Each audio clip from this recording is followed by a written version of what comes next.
할렐루야. 오늘도 함께 예배하는 사랑하는 모든 가족들에게 하나님의 은혜와 능력과 평강, 복에 넘치기를 주님의 이름으로 축원합니다. 지난 주일에 우리는 부활절 예배를 드렸습니다. 예수님의 탄생과 그리고 3년의 공생애의 파편 같은 조각들은 모두 하나님의 아들이시며 우리의 구주이심을 계시하지만, 그러나 마지막 한 조각의 퍼즐이 맞춰지지 않으면 예수의 생애는 미완성, 아니 정확히 말해서 실패일 수밖에 없습니다. 예수님의 십자가 사건은 즉흥적인 사건이 아니라 창조 이전부터 계획된 하나님의 뜻입니다. 따라서 십자가 사건의 실패는 하나님의 구속사의 실패이며, 이는 곧 하나님의 실패가 되는 것입니다. 가정할 수 없는 가정이지만 그리 되었다면 하나님은 더 이상 우리의 하나님이 될 수 없으며, 하나님의 말씀은 모두 거짓이며, 우리는 여전히 죄 가운데 있으며 사탄을 왕으로 섬기며 종노릇하는 버려진 운명이었을 겁니다. 그래서 바울은 그리스도께서 다시 살아나신 일이 없으면 너희의 믿음도 헛되고 너희가 여전히 죄 가운데 있을 것이요, 또 그리스도 안에서 잠자는 자들도 망하였을 것이라고 말을 했던 겁니다. 그래서 예수님께서 십자가에서 운명하시기 직전에 하셨던 말씀, 다 이루었도다, 이 말씀은 여러 의미를 함축하고 있습니다. 하나님이 하나님 되심이 입증되었다는 것이요, 하나님의 구속사가 완성되었다는 것이요, 뱀의 머리를 짓이겨 심판해 버리고 드디어 십자가로 승리했다는 승리의 선언이 되는 것입니다. 뿐만 아니라 이제는 누구든지 주의 이름을 부르기만 하면 구원을 얻는 은혜 시대의 개막, 교회 시대의 개막을 선언하는 것이라 할 수 있습니다. 그래서 예수님의 생애를 완성하는 마지막 퍼즐은 예수님의 죽으심과 부활이며, 이를 기독교 신앙의 결정체라고 하는 겁니다. 기독교에 죽음과 부활이 없다면 그것은 더 이상 기독교가 아니며, 예수는 거짓 선동가요 실패한 혁명가일 뿐입니다. 어디 그뿐인가요? 제자들은 거짓 교리를 전파한 종교 몽상가일 뿐이요, 그리고 2000년 동안 그를 따르는 숱한 성도들은 사리 분별도 못하는 어리석은 맹신자라고 밖에는 달리 할 말이 없습니다. 그러나 우리 예수 그리스도께서 부활하심으로 말미암아 하나님이 유일하신 참 하나님 되심, 그의 아들 예수께서 우리의 주와 그리스도가 되심이 완전히 판명이 되었습니다. 더 이상 의심할 여지가 없습니다.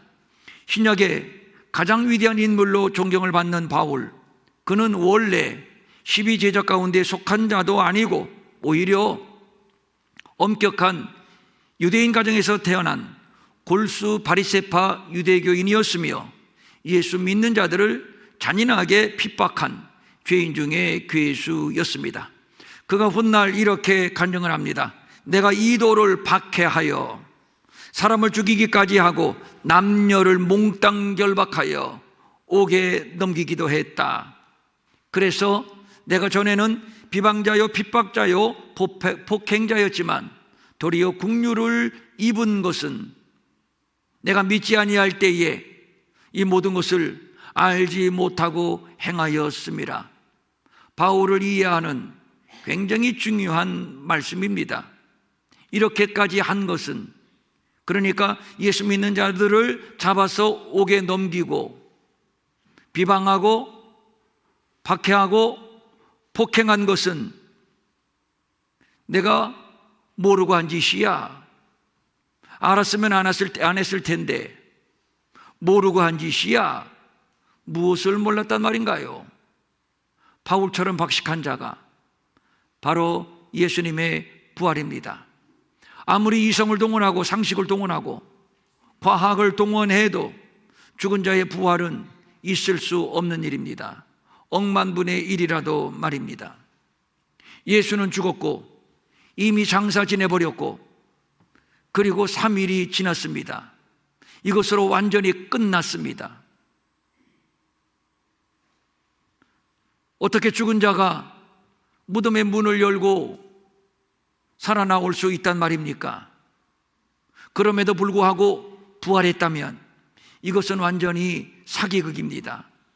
그래서 성도들을 박해하고 죽이고 옥에 가두는 등등 비방자, 폭행자로 그리스도인들에게 악명을 떨치며 살았던 것입니다. 그런데 어느 날 다메섹에 예수 믿는 자들이 모여 있다는 말을 듣고 그날도 역시 말을 타고 일망소탕하기 위하여 달려가다가 운명을 바꾸는 사건을 만나게 됩니다. 어느 지점에서 하늘에서 강렬하게 내리쬐는 빛에 그만 그는 말에서 떨어졌습니다. 얼떨결에 바울은 묻습니다. 당신은 누구십니까? 그때에 하늘에서 충격적인 소리가 들려옵니다. 내가 누구냐고? 나는 내가 박해하는 예수야. 이 말은 바울의 심장을 강타하는 다이너마이트였습니다. 예수라고? 예수라고? 예수는 율법을 거부하고 사회를 교란시킨 신성모독과 반역죄로 이미 십자가에 못 박아 죽었는데 바울은 그가 부활했다는 거짓 소문을 진압하기 위하여 비방자, 박해자, 폭행자로 살아왔는데 그런데 정녕 그 예수가 살아있단 말인가? 정말 저들이 말하는 대로 부활했단 말인가? 그렇다면 정녕 저들이 말하는 대로 그 예수가 그리스도란 말인가? 이때를 기점으로 해서 사울이 바울로 변화되어서 부활하신 예수를 전하는 사도가 되는데 그가 예수를 이렇게 정의합니다. 죽은 자들 가운데서 부활하사 능력으로 하나님의 아들로 선포되셨으니 곧 우리 주 예수 그리스도시니라. 이것은 제자들도 마찬가지입니다. 저들은 부활하신 예수를 만났습니다. 그래서 부인할래야 부인할 수 없습니다. 그런데 문제는 아직도 제자들은 예수를 앞세워 한자리 하려 했던 그 상실감이 해소되지를 않았습니다. 아직도 예수에 대한 섭섭한 마음을 금할 수가 없습니다. 그래서 예수가 부활하기는 했어도 우리의 욕망을 채워주지 않는 한 이제 더 이상 예수와 엮이고 싶지 않습니다. 그래서 예수를 버리고 미련 없이 고향으로 낙향했던 것인데 그런데 그 고향 갈릴리로 부활하신 예수님이 저들을 만나기 위하여 찾아오셨습니다. 그로부터 40일 동안 예수님은 제자들과 함께 계시면서 하나님의 말씀을 가르치십니다. 이에 그들의 마음을 열어 성경을 깨닫게 하시고 또 그의 이름으로 죄사함을 받게 하는 회개가 예루살렘에서 시작하여 모든 족속에게 전파될 것이 기록되었으니 너희는 이 모든 일의 증인이라. 복음시대, 은혜시대가 도래할 것을 말씀하신 겁니다. 너희는 이 모든 일의 증인이라. 증인은 목격자를 말하는 것인데 그렇습니다. 제자들은 예수님의 부활을 친히 목격한 자들입니다. 빈 무덤을 보았죠. 부활하신 예수님과 함께 40일을 있었지요. 부인할래야 부인할 수 없는 분명하고 확실한 목격자들입니다. 예수님께서 쥐도 새도 모르게 부활하시고 그리고 쥐도 새도 모르게 하늘로 올라가시지 않고 빈 무덤을 남겨주시고 그리고 부활하신 몸으로 제자들을 만나시고 그리고 그들에게 성경 말씀을 가르치신 것은 예수님 자신이 성경에서 예언된 바로 그 하나님의 아들이 나라고 성경에서 예언된 메시아가 바로 나라고 이것을 제자들에게 확인시켜 주시기 위해서였습니다. 제자들은 명심일상부 부활의 목격자들입니다. 꿈을 꾼 것도 아니고 환상을 본 것도 아닙니다. 부인할래야 부인할 수 없는 분명하고 확실한 목격자들입니다. 이제 부활의 목격자들을 통해서 그리스도의 이름으로 죄사함을 받게 하는 회개가 예루살렘으로부터 시작해서 모든 족속에게 전파될 것입니다. 이제 드디어 아브라함에게 하신 내 씨로 말미암아 천하 만민이 복을 얻을 것이며 아브라함은 강대한 나라가 되고 천하 만민은 그로 말미암아 복을 받게 될 것이라는 영원한 언약이 성취되는 순간입니다. 제자들은 이제 이 새 시대를 여는 역사의 변곡점에 서 있습니다.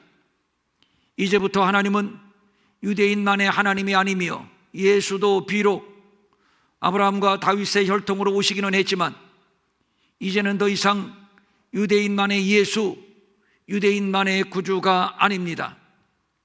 예수님이 탄생하실 때 천사들이 고지했던 대로 온 세상에게 미칠 큰 기쁨의 좋은 소식이 될 것이며 이제부터 유대인과 이방인의 장벽은 무너질 것입니다.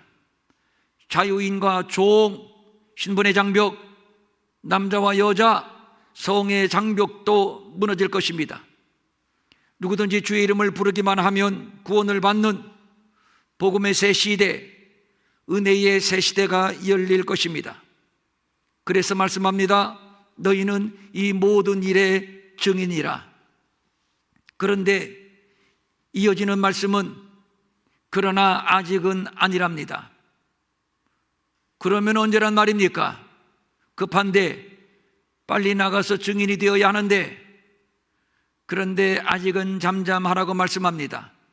그리고 말씀합니다. 너희는 위로부터 능력으로 입혀질 때까지 이 성에 머물라 하시니라. 위로부터 임하시는 능력을 입고 그리고 나가라는 것입니다. 기독교는 인간의 전략을 통해서 확장되는 그러한 세속 종교와는 다릅니다. 전적으로 위로부터 임하는 능력으로 입혀진 종들, 그러한 교회들을 통해서 확장되고 역사한다는 사실입니다. 그러면 위로부터 임하는 능력이 무엇일까요? 오직 성령이 너희에게 임하시면 너희가 권능을 받고 너희가 능력을 받고 예루살렘과 온 유대와 사마리아와 땅끝까지 이르러 내 증인이 되리라. 매우 중요한 얘기인데 복음 시대, 은혜 시대는 성령의 능력으로 입혀진 종들에 의해서 개막이 되고 그러한 종들에 의해서 확장이 되는 것임을 말씀하는 것입니다. 그래서 성령 시대라고도 하는 것이지요. 증인은 목격자라고 말씀을 드렸는데 그런데 우리가 알아야 할 것은 증인은 목격자지만 그렇다고 목격자가 다 증인이 되는 것은 아닙니다. 목격자가 목격한 바를 바로 증언할 때 비로소 증인이 될 수 있는 겁니다. 그런데 성경에서 증인을 말할 때 종종 순교자의 다른 표현으로 사용을 했습니다. 그래서 스데반을 증인이라고 호칭을 했고 예수 때문에 흘린 피를 증인의 피라고 표현을 하기도 했습니다. 그러니까 증인은 순교의 각오를 가지고 순교의 삶을 살고 또 순교의 길을 가는 자들인 것입니다. 정리하여 증인은 예수의 죽음과 부활을 목격한 자요, 이를 증언하기 위하여 자신들의 삶을 완전히 그리스도에게 바친 자들이라고 할 수 있습니다. 오늘 우리가 사도행전을 읽었습니다만 사도행전은 복음이 예루살렘의 장벽을 넘어 세계화되는 초대교회의 역사를 기록한 책인데 그 중심에는 성령 받은 제자들이 있습니다. 예수님이 약속하신 바대로 성령의 충만함을 받은 제자들이 성전에 기도하러 올라가다가 그런데 그 미문에서 나면서부터 걷지 못하는 자를 부활하신 나사렛 예수 그리스도의 이름으로 고쳤습니다. 이 사건은 당시에 엄청난 센세이션을 불러일으켰습니다. 베드로가 누구래? 요한이 누구래? 저들은 베드로와 요한을 주목하기 시작을 합니다. 이때 베드로가 말합니다. 우리를 주목하지 마라. 우리의 능력으로 이 사람을 고친 것이 아니야. 너희들이 생명의 주를 죽였지만 하나님이 그를 죽은 자 가운데서 살리셨어. 믿지 못하겠어? 우리가 바로 증인이야. 우리가 봤어. 우리가 그분을 만났어. 40일 동안 우리가 그분으로부터 하나님의 말씀을 배웠어. 그러니까 예수는 죽었지만 부활하셨고, 부활하신 예수 그리스도의 권세가 이 사람을 낫게 한 것이며, 그리고 우리가 바로 그 목격자, 그 증인이라고 하는 것입니다. 이 일로 인해서 사회는 요동하기 시작을 합니다. 수많은 인파가 베드로를 비롯한 사도들을 따르기 시작을 합니다. 그런데 여기에서 문제가 발생합니다. 예수를 잡아 죽이는 일에 직간접으로 관여했던 자들이 지금 버젓이 살아 있습니다. 그들의 입장에서는 완전히 눈에 가십니다. 예수를 잡아 죽이고 무덤에 가두고 옥문을 인봉하고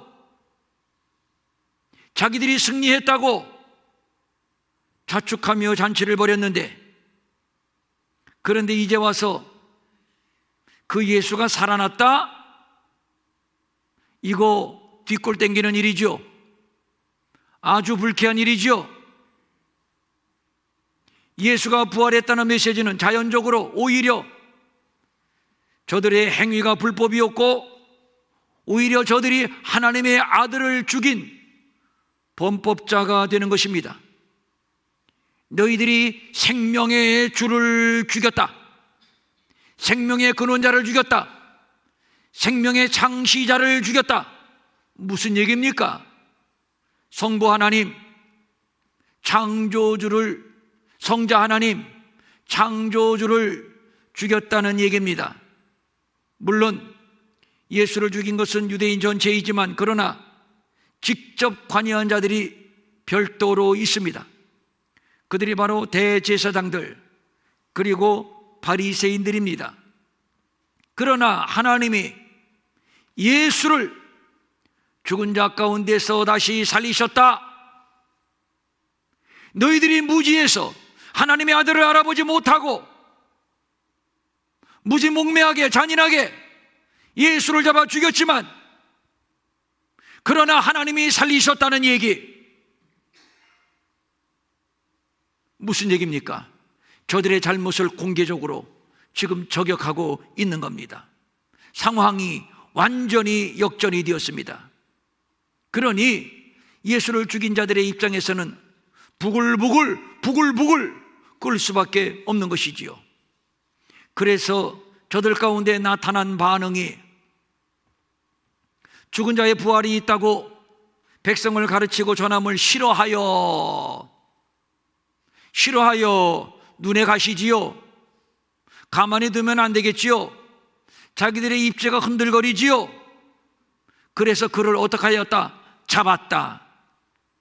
이튿날까지 가두었다.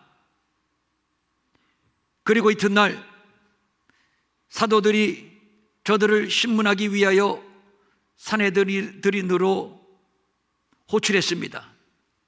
그런데 원수는 외나무 다리에서 만난다고, 그 자리에 누가 있었는가 하면 대제사장 안나스와 가야바가 있었습니다. 이들이 바로 예수를 십자가에 못 박도록 로마에 고소를 하고 재판에까지, 십자가의 사형 온도를 내리도록 그 재판에까지 깊이 관여한 인물들입니다. 특히 가야바는 유대인들에게 한 사람이 백성을 위하여 죽는 것이 유익하다고 권고한 자들아, 사회가 이렇게 소란한데, 이렇게 많은 사람들이 예수에게 현혹되고 있는데, 이 한 사람을 죽이면 사회가 안정을 찾을 것이 아니냐, 그냥 죽여버려. 죄가 없는데 없으면 있다고 만들어야지, 덮어 씌워야지, 죽여버려.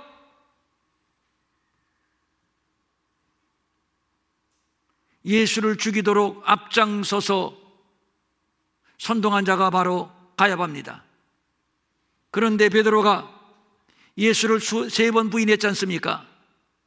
3번 부인한 장소가 바로 가야바의 집, 가야바의 뜰입니다. 그때 베드로는 가야바가 무서웠습니다. 두려웠습니다. 한없이 두려웠습니다. 그래서 3번씩이나 예수를 부인했던 것인데, 그런데 오늘 바로 그 가야바 앞에 베드로가 있습니다. 엊그제의 일이 생생합니다. 그런데 이상해요. 엊그제와는 180도 달라진 베드로입니다. 그가 외칩니다. 그의 목소리는 아마도 기축을 흔드는 당찬 외침이었을 겁니다. 아마도 예수 모른다고 비굴하게 부인했던 겁쟁이 모습이 아니라 하나님 나라의 대사로서 우염찬 모습이었을 겁니다. 너희와 모든 이스라엘 백성들은 똑똑히 알아라. 너희가 십자가에 못 박고 죽여버린 이 예수를 하나님이 죽은 자 가운데서 살리셔서 그 나사렛 예수 그리스도의 이름으로 40년 동안 앉아서 한 번도 걸어보지 못한 이 환자가 지금 고침을 받고 일어나 섰느니라. 당신들이 죽인 예수는 부활했고 부활하신 예수님이 지금 이 사람을 고쳤다고 외치고 있는 겁니다. 천지를 깨우는 천둥과 같은 목소리입니다. 그렇습니다.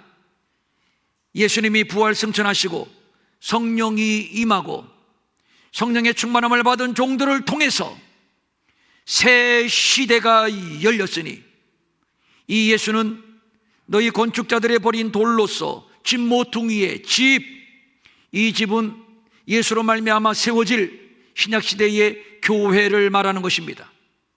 교회의 모퉁이의 머릿돌이 되었느니라. 교회 시대의 개막을 말하는 것이며 누구든지 주의 이름을 부르는 자는 구원을 받으리라. 다른 이로서는 구원을 받을 수 없나니 저나 사람 중에 구원받을 만한 다른 이름을 우리에게 주신 일이 없음이라. 이제 누구든지 주의 이름으로 구원을 받는 새 시대의 개막을 말하는 것이니 바로 복음 시대, 바로 은혜 시대입니다. 두려울 것이 없습니다. 거칠 것도 없습니다. 어제의 비겁했던 베드로가 아닙니다. 안나스와 가야바도 전혀 예상치 못한 상황입니다. 바로 어제만 해도 겁쟁이요, 학문 없는 범인, 즉 정식 교육을 받지 못한 무식한 사람으로 알았는데 어찌 이렇게 용감해졌지? 어찌 이렇게 똑똑해졌지? 그렇지만 어쩌겠습니까? 저가 하는 말이 모두가 사실인데, 그래서 하는 말, 비난할 말이 없는지라. 반박할 수 없다는 말입니다. 왜 반박할 수 없습니까? 예수에게 죄를 덮어씌우고 잔인무도하게 죄 없는 예수를 십자가에 못 박았던 자들인데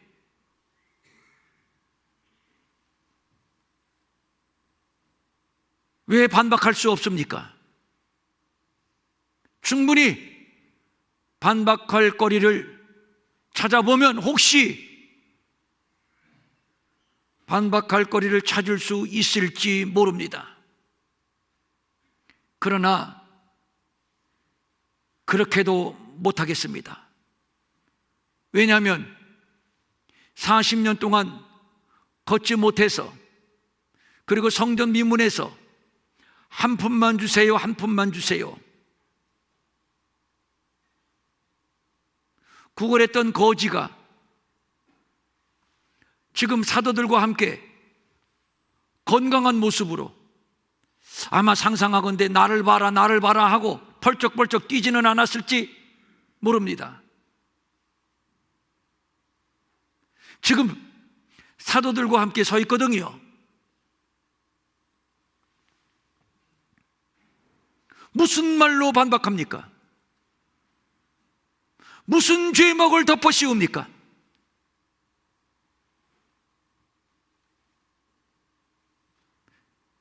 베드로가 말합니다.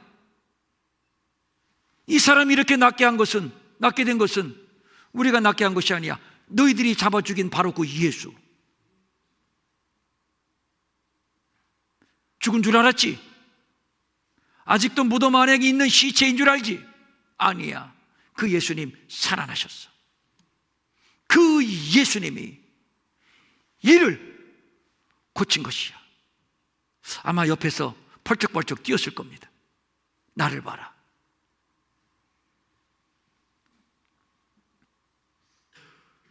사실 저들도 예수를 죽일 때부터 예수에게 죄가 없다는 것을 알았고, 예수의 무덤을 인봉하고 병사들을 풀어서 지키게 했던 것, 왜 그랬을까요? 죽은 자가 무슨 힘을 쓴다고? 죽은 자가 무엇이 두려워서? 인봉할 것은 무엇이고 병사를 풀어서 무덤을 지키게 할 것은 무엇입니까?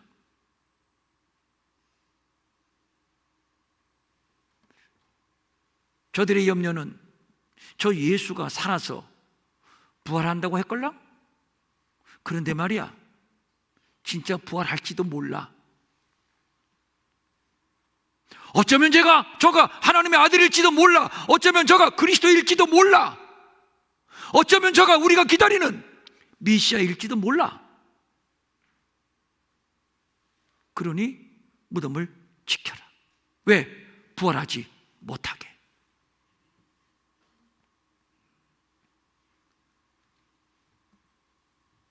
만약에 예수님의 부활이 100% 믿지 못할 거짓으로 여겼다면 무엇이 두렵습니까? 죽음만큼 진실한 것은 없습니다. 죽음만큼 덮을 수도 없고 속일 수도 없는 사건은 없습니다. 죽었는데, 죽은 자가 무슨 말을 하고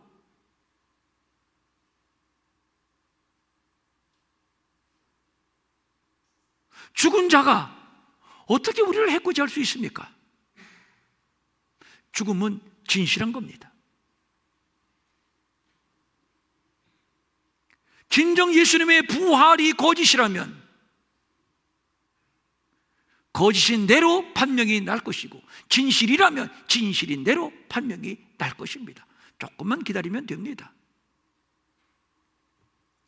맞습니다.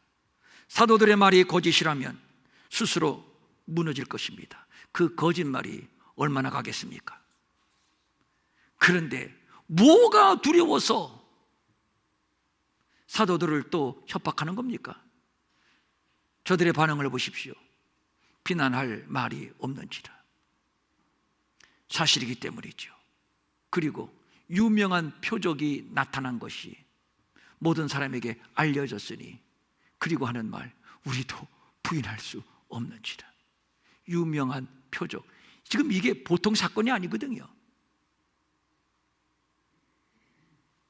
지난날에는 못 걸었던 사람이, 40년 동안 못 걸었던 사람이 지금 벌쩍벌쩍 뛰고 있거든요. 그것을 많은 사람들이 봤습니다. 그 소문이 입에서 입으로, 입에서 입으로 삽시간에 퍼졌습니다. 모르는 사람이 없습니다. 손바닥으로 하늘을 가리지. 이미 알려진 표적이요 숨길 수 없는 표적입니다. 그래서 자기들도 우리도 부인할 수 없는지라 인정한다는 말이죠. 그렇다면 이제라도 안 늦었습니다. 예수가 하나님의 아들이시며 생명의 주시며 누구든지 주의 이름을 부르는 자는 구원을 얻으리라 했으니 지금이라도 회개하고 용서받고 구원을 받으면 되는 겁니다. 안나스나 가야바나 마찬가지입니다. 예수를 죽이는 일에 직접적으로 관여했던 그 사람들 모두 마찬가지입니다. 안 늦었습니다. 지금이라도 회개하면 용서받고 하나님의 자녀가 되는 것인데, 그런데 안 하는 건지 못 하는 건지 무엇이 어려운가요? 무엇 때문에 못 하는가요?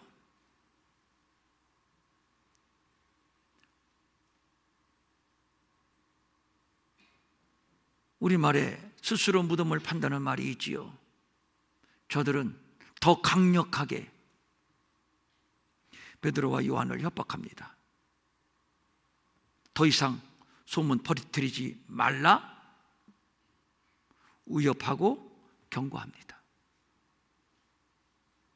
용서하지 않겠다는 것이겠죠. 너 예수 죽는 거 봤지? 그보다 몇 배도 고통스럽고 잔인하게 너희들을 죽여버릴 거야. 아마 그 정도로 경고를 했겠지요. 사실 저들이 누구인데 맘만 먹으면 못하겠습니까? 충분히 할 수 있죠. 예수도 죽였는데 그를 따르는 쪼무랭의 제자들이야 식은 죽 먹기죠. 그런데 이에 대한 베드로와 요한의 반응, 저들은 완전히 엊그제와는 딴 모습이라고 말씀을 드렸습니다. 하나님 앞에서 너희 말을 듣는 것이 하나님의 말씀을 듣는 것보다 옳은가 너희들 스스로 한번 판단해 봐라. 우리는 보고 들은 말을 말하지 않을 수 없어. 어림도 없는 소리, 우리의 입을 막겠다고?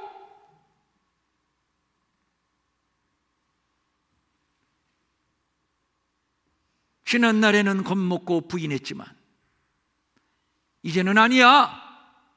너희들이 때려도 맞으면서 말할 것이고 가두어도 감옥에서 말할 것이고 죽인다 해도 죽는 순간에 죽음으로 우리는 말할 것이야. 전혀 두렵지 않습니다. 끝까지 할 말은 해야 되겠다. 뭡니까? 증인. 저들은 지금 증인의 길을 가고 있는 겁니다. 신기해요. 어지간해서 사람 안 변한다는 말이 있지 않습니까? 이 말은 맞는 말 같아요. 아무리 개과천선 천본해도 그가 가지고 있는 인간성 본질, 그거는 참 안 변하는 것 같아요. 그런데 베드로, 그것도 180도. 이럴 수 있습니까? 아니, 사람이 어떻게 이렇게 달라질 수 있습니까? 간단합니다. 예수님의 부활을 보고 듣고 체험하고 확인했기 때문입니다. 즉 예수님의 부활은 사실이고 그는 누구든지 주의 이름을 부르기만 하면 구원을 얻는 그리스도이시며 생명의 주이심을 베드로는 경험을 했기 때문입니다. 이것이 바로 복음인데, 복음을 경험한 자는 복음이 그렇게도 자랑스러울 수가 없는 것이며 그래서 복음 앞에서 두려울 것도 없고 아까울 것도 없고, 그것이 목숨이라 해도 말입니다. 다른 이로서는 구원을 얻을 수 없는 천하 사람 중에 오직 유일한 예수 그리스도, 그를 경험한 이상, 그분 때문에 구원받은 이상 말하지 않을 수 없습니다. 때리면 맞을 것이고 죽이면 죽을 것입니다. 어차피 증인이 가야 할 길입니다. 초대교회 성도들이 증인의 길을 가다가 모두 순교의 제물로 바쳐졌고, 그 피의 터전 위에 교회가 세워지고, 오늘 우리도 역시 그 길을 가고 있는 겁니다. 어떤 사람을 위하여, 어떤 사람은 사랑을 위하여 목숨을 버리고, 또 어떤 사람은 의리를 위하여 목숨을 버리는데, 복음 앞에 죄와 사망과 영원한 저주에서 우리를 구원하신 예수 그리스도를 위하여 못할 것이 무엇이고 버리지 못할 것이 무엇이겠습니까? 사람은 모두 안정감의 욕구를 가지고 있지만 증인은 그 본능적인 안정감마저도 포기한 자들이고, 그래서 외칩니다. 우리는 보고 들은 바를 말하지 않을 수 없노라. 저들은 부활을 보았고, 그리고 생명을 얻었고, 그래서 감사하고, 그래서 잠잠할 수 없어서 이렇게 외치고 있는 겁니다. 우리 평천일회교회도 쉬지 않을 겁니다. 적당히 안주하지도 않을 것입니다. 예수가 그리스도이심을 경험한 이상 말입니다. 지난 주간에는 중국 사역을 했고, 말씀드린 것처럼 이번 토요일에는 줌으로 파키스탄 사역을 진행할 겁니다. 그리고 계속 이스라엘과 남태평양, 저 솔로몬과 바누아투, 그리고 가을엔 역시 파키스탄과 남미 사역이 기다리고 있습니다. 돈 꽤 들어갑니다. 왜 돈 들여가면서, 아깝게 헌금한 거 돈 들여가면서 그 일을 해야 하는가?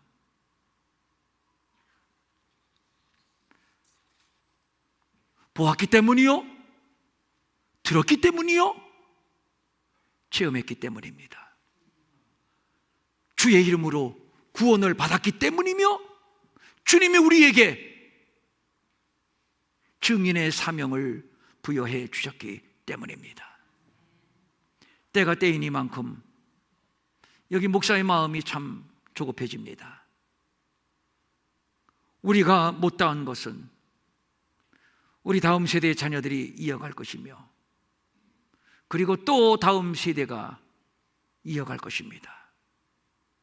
이를 위하여 우리를 이 평천일회교회 그리스도의 몸의 한 지체가 되게 하셨고, 이곳에서 우리가 같은 꿈을 꾸게 하셨습니다. 앞으로 계속 우리 가운데 부인할 수 없는 증거와 표적이 나타날 것이며, 필요한 영적, 물적 재정도 부족함 없이 채워주실 줄로 믿습니다. 가끔 어떤 분이 저한테, 목사님, 이제 나이도 점점 들어가는데 선교 다니실 때 비즈니스 타고 가세요.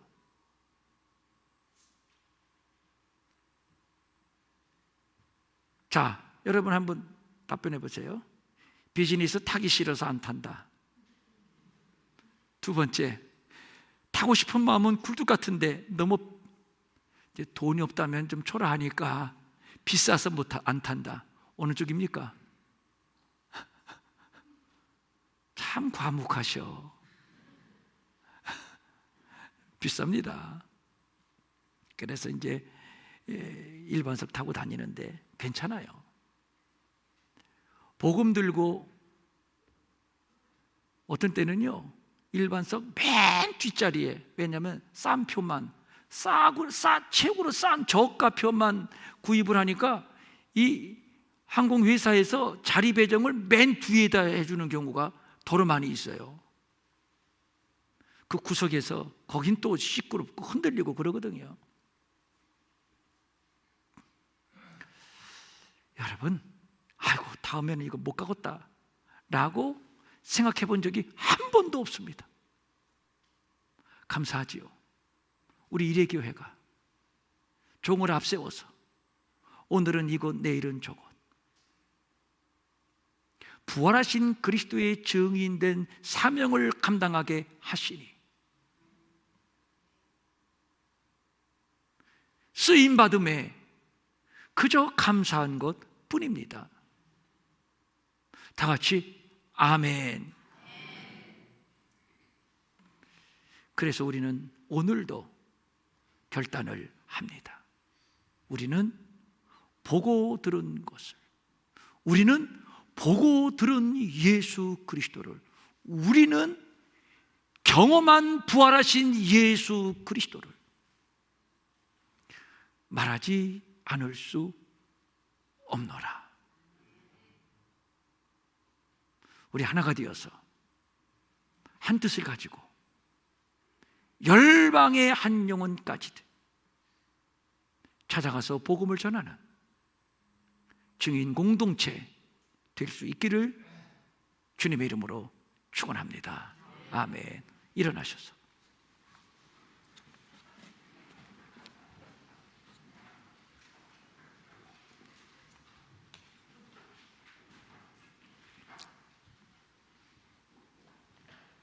눈 감으시고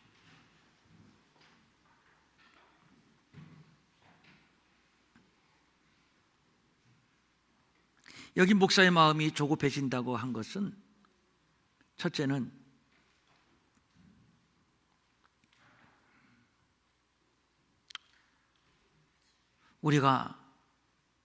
우리에게 주어진 시간이 얼마가 되겠습니까?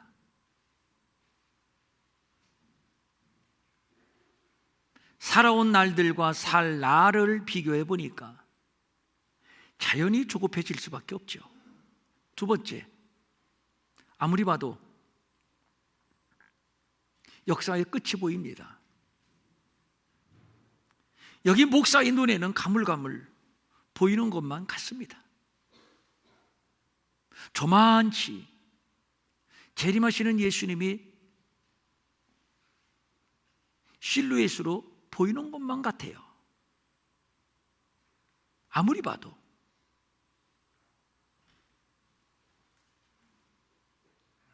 그래서 조급할 수밖에 없는 것이죠.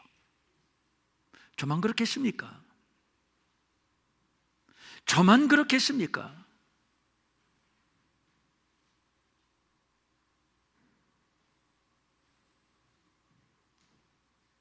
우리는 보고 들은 바를 말하지 않을 수 없노라.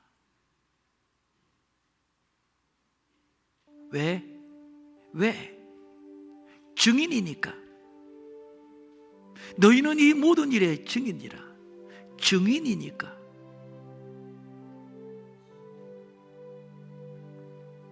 성령님 이 시간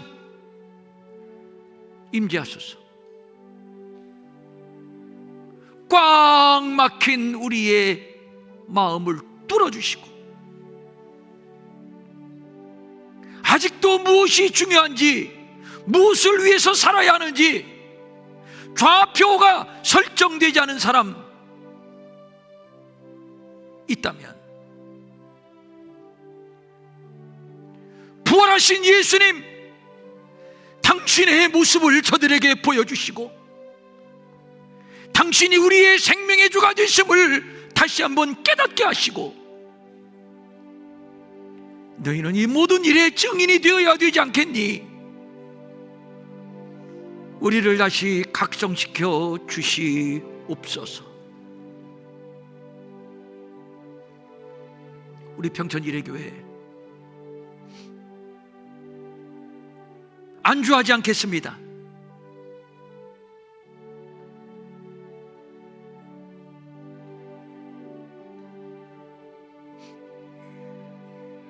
세속적인 거 달라고 하나님 앞에 떼쓰지도 않겠습니다. 다만 마음껏 주의 증인이 될 수 있도록 성령님 날마다 우리의 영혼을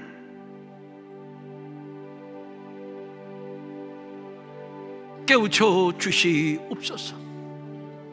우리 안에 불타는 마음 주시옵소서.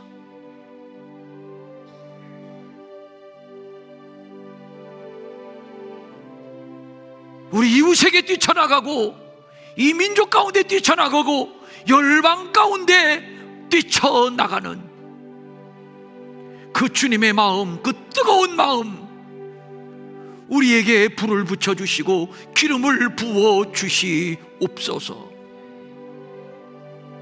게을러 도태되고 낙오되는 자들 하나도 없게 하시고 우리가 하나가 되어서 오직 아버지의 의만 이루어드리는 귀한 평촌 일회교회 증인 공동체 되게 하여 주시옵소서. 간절한 소망을 가지고 각종 예물 주님 앞에 올립니다. 이 예물 받아주옵소서. 직접 와서 드리고 인터넷으로 드리고 여러 기도 제목을 적어서 주님 앞에 드렸사오니 응답하소서.